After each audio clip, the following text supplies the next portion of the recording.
BFM Business, Good Morning Business, l'interview. Avec moi, c'est Pascal de Izagouir, le PDG de Corsair International. Bonjour. Bonjour. Merci d'être avec nous ce matin. Alors, évidemment, on est très inquiet pour le transport aérien. On était avec Augustin de Romanet, le patron d'aéroport de Paris, la semaine dernière. On a bien vu que le trafic reprend, mais enfin, on est quand même loin du compte. On est à 50% du trafic d'avant la crise. Sur l'année, on a quoi, 35%? On est à 35% du trafic de la référence de 2019. Sur septembre, on n'est qu'à 52%. Et pour l'instant, si vous regardez le chiffre d'affaires des compagnies aériennes, on est à moins 60% de la référence 2019. Donc c'est pour vous dire, c'est une sortie de crise extrêmement lente. Franchement, on est un peu déçus. On ne pensait pas que que la remontada serait aussi lente et compliquée quand même. On ne pensait pas, surtout fin 2020, on espérait que 2021 serait une année de reprise et puis on subit des stop and go, un contexte sanitaire qui est quand même extrêmement volatile. Et donc aujourd'hui, on ne peut pas dire effectivement que la trajectoire elle soit linéaire et progressive. Alors est-ce que Corsair, vous en sortez un petit peu mieux parce que vous desservez essentiellement, beaucoup les Antilles, l'outre-mer, et donc ça c'est quand même des lignes résilientes. Ça, ce sont des lignes qui sont plus résilientes. Ouais. C'est-à-dire que d'une part, on constate qu'en période de crise, ce sont les lignes qui redémarrent le plus vite, qui redémarrent le plus fort. Il y a quand même un très gros trafic affinitaire, un très gros trafic, savez, d'amis, de familles, etc. Ce sont des lignes quand même plus que millionnaires, que ce soit Fort-de-France, Pointe-à-Pitre ou Saint-Denis de la Réunion. Donc effectivement, ce sont les lignes qui redémarrent le plus. Mais néanmoins, vous butez sur le sujet de la vaccination qui reste encore un frein. D'ailleurs, vous allez ouvrir beaucoup de lignes province à Antilles. Absolument. J'ai décidé d'investir massivement dans l'ouverture de lignes au départ de la province. Donc j'ai ouvert en juin du Lyon-Marseille-Réunion que nous prolongeons sur Maurice durant l'hiver et qui marche très très bien. Et puis là, je vais ouvrir en cascade Nantes-Fort-de-France, Bordeaux-Pointe-à-Pitre et Lyon-Pointe-à-Pitre. Ouais, voilà. Alors, avant de parler de ce développement, de ces recrutements même de PNC et de pilotes aussi pour Corsair, vous l'avez évoqué là, les Antilles, c'est quand même, ils sont en train de se tirer une balle dans le pied parce que il y a beaucoup d'antivax, on voit les mouvements sociaux. Du coup, certaines croisiéristes ont décidé de ne plus partir depuis les Antilles, d'abord parce que souvent on les empêche d'être hackés. Ouais. Et donc ce trafic va se détourner où ? Il se détourne malheureusement sur d'autres îles, comme la République dominicaine. Vous prenez les croisières Costa, ils ont décidé d'abandonner les Antilles comme les autres croisiéristes. Ils se reportent sur d'autres îles qui malheureusement vont profiter de cette manne. Bah oui. Donc c'est quand même regrettable effectivement. On a un gros sujet sur la montée en puissance de la vaccination aux Antilles. On voit que les autres destinations ont redémarré beaucoup plus vite. L'île Maurice par exemple redémarre extrêmement fort. La République dominicaine marche très bien. La Réunion est reparti aussi assez fortement. Les Antilles, ça reste plus mou parce qu'il y a encore ce sujet de la vaccination. La République dominicaine, où vous allez ? J'ouvre le 11 décembre Punta Cana et puis j'aurai un vol sur la Romana justement pour les croisières aussi. Voilà. Donc une partie du trafic va être détournée forcément des Antilles vers la République dominicaine. Absolument, parce qu'aujourd'hui, vous savez, les clients privilégient les destinations qui leur apparaissent assez sûres et où c'est facile et où l'aspect vaccination est quelque chose de lisible. Voilà, les contraintes que vous subissez. Alors, vous réclamez, comme les autres représentants du secteur aérien français, de nouvelles aides de l'État. Alors, c'est vrai que vous avez été beaucoup aidé.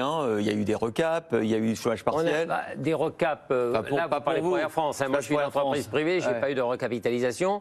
Je n'ai eu que des prêts de l'État. Effectivement, on s'est exprimé. Je suis vice-président de la Fédération nationale de l'aviation marchande.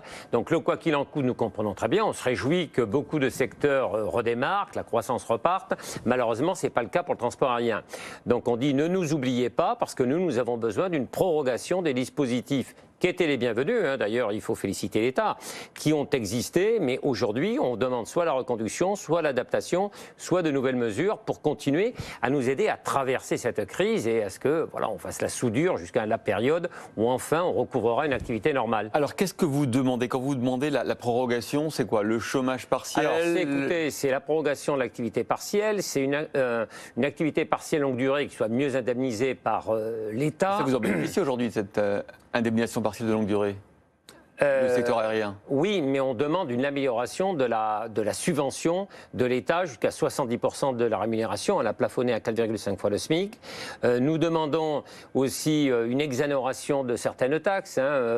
comme la taxe solidarité, dite taxe Chirac, ou la taxe de l'aviation civile pour financer la sûreté, au moins durant l'hiver 21-22. Parce qu'il y a des nouvelles taxes qui devaient arriver en 2022 pour l'aérien. Hein. Ah oui, mais vous savez, nous, on vit sous le poids des taxes permanents. L'inventivité française est absolument exceptionnelle.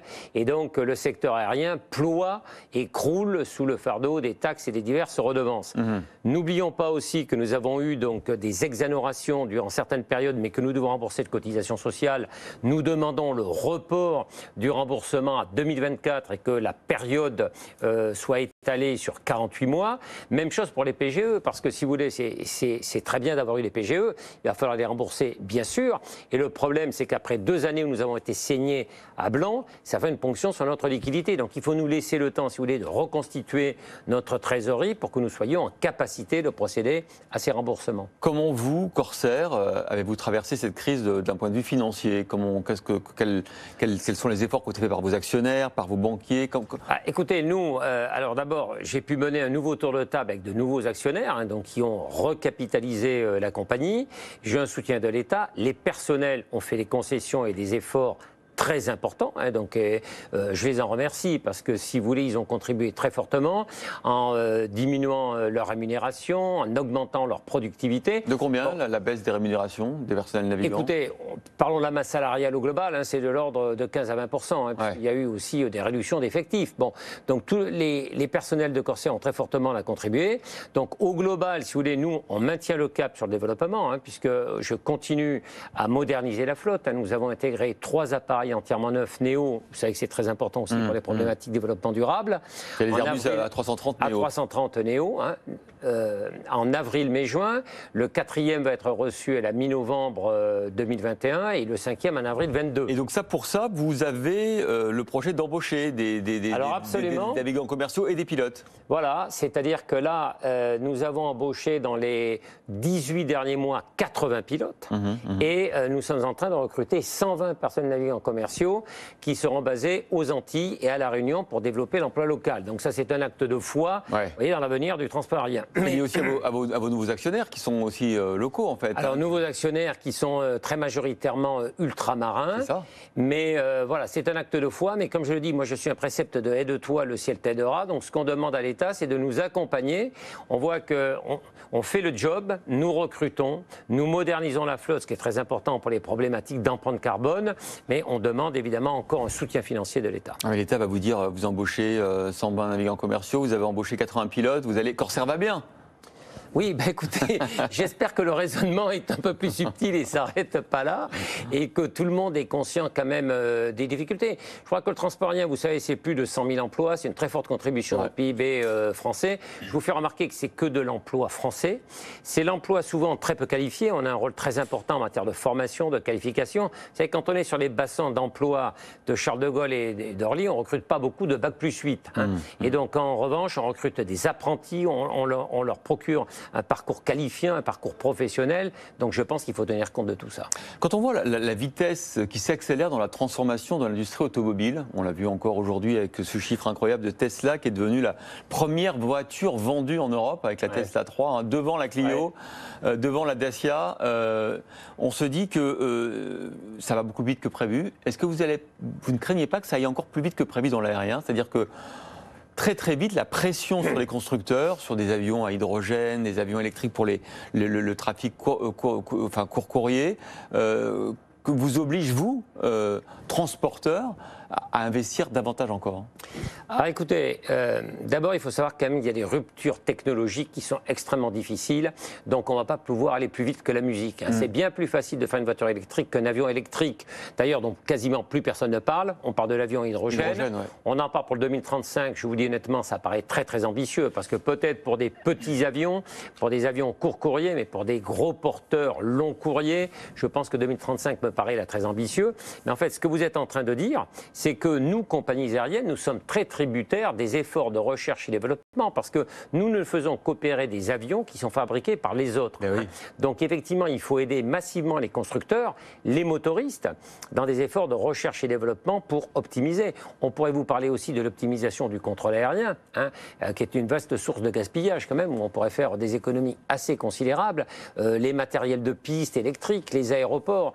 Donc nous, malheureusement, nous sommes en bout de chaîne. Vous voyez que nous faisons un très gros effort. Quand je vous dis que Corsair intègre 5 avions neufs en 2024, je vais finir de renouveler complètement la flotte en 2024. L'âge moyen de la flotte de Corsair sera de 12 mois. C'est un effort exceptionnel. Et je voudrais faire remarquer aussi, parce que là aussi, c'est le lien avec l'État, aucun dispositif d'incitation fiscale n'est fait pour inciter les compagnies à moderniser leur flotte. Dans l'automobile, tout le monde fait les primes à la casse, on vous verse des primes si vous remplacez votre voiture par une voiture électrique. Rien du tout là pour les avions. Donc il faut être logique et cohérent et aussi avoir ce système d'incitation fiscale. Est-ce que vous craignez que vos clients, les passagers, aient modifié leur perception du voyage avec les confinements successifs? Est-ce qu'on va retrouver, vous croyez, un jour, cette envie de voyager loin, souvent? Alors, écoutez, je suis assez optimiste. Alors, ce qui va mettre du temps, c'est le voyage d'affaires. Ça, c'est sûr. Ça, c'est clair. Parce qu'entre les nécessités de faire des économies pour les entreprises qui se sont rendues compte qu'avec les Zoom, les Teams, etc., les Skype, vous arrivez à faire pas mal de réunions. Ça ne remplacera jamais un meeting physique. Mais moi, écoutez, je pense que le court courrier et le moyen courrier, peuvent être relativement affectés. Bon, pour le long courrier, vous aurez toujours une envie de voyage et de découverte. Et aujourd'hui, on constate quoi? Il y a quand même un certain rebond dans les réservations sur les destinations ouvertes qui montre qu'il y a une frustration accumulée pendant 18 mois. Les gens n'ont pas pu voyager. Ils ont envie de voyager, ils ont envie de partir au soleil. Par exemple, quel est votre taux de remplissage là, à la Toussaint et comment se passent les réservations pour Noël? À la Toussaint, durant les périodes de fête, vous savez, on a toujours des avions, on a pratiquement plein. Et pour les périodes de Noël aussi, ça s'engage beaucoup. Mais les gens se réservent de plus en plus tard. Une fenêtre de réservation qui est extrêmement réduite, 3 mois maximum. Il y a pas de projection plus long terme, un gros pourcentage de réservations qui se font dans le mois. Les gens se décident au dernier moment. En plus, vous savez, nous chez Corsair, on a une offre dite Sérénité qui vous offre une flexibilité absolue jusqu'à fin mars 2022, ce qui veut dire que vous pouvez annuler, modifier votre réservation sans donner aucun justificatif. Donc les passagers le savent, donc ils savent qu'ils peuvent changer d'avis, ils peuvent changer leur date, voilà. Merci Pascal de Izagirre, le PDG de Corsair International, d'avoir été mon invité ce matin. Tout de suite, il est 8h30, c'est le journal.